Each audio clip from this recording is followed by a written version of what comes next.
الرحمن علم القرآن خلق الإنسان علمه البيان الشمس والقمر بحسبان والنجم والشجر يسجدان والسماء رفعها ووضع الميزان ألا تطغوا في الميزان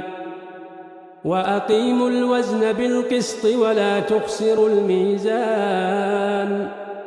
والأرض وضعها للأنام فيها فاكهة والنخل ذات الأكمام والحب ذو العصف والريحان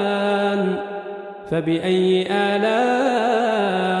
ربكما تكذبان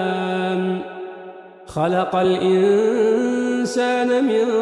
صلصال كالفخار وخلق الجان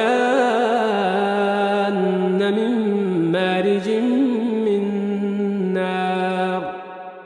فبأي آلاء ربكما تكذبان رب المشرقين ورب المغربين فبأي آلاء ربكما تكذبان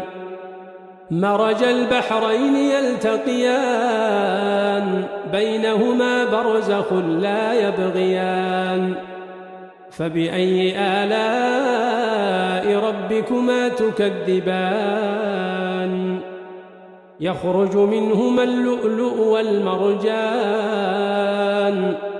فبأي آلاء ربكما تكذبان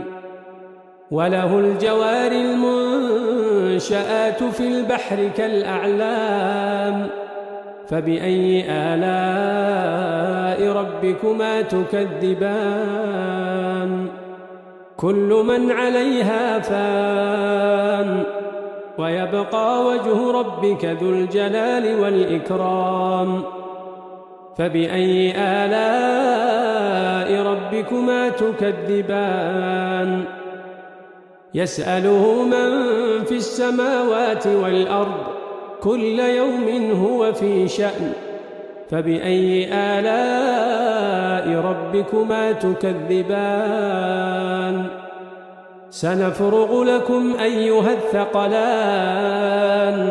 فبأي آلاء ربكما تكذبان يا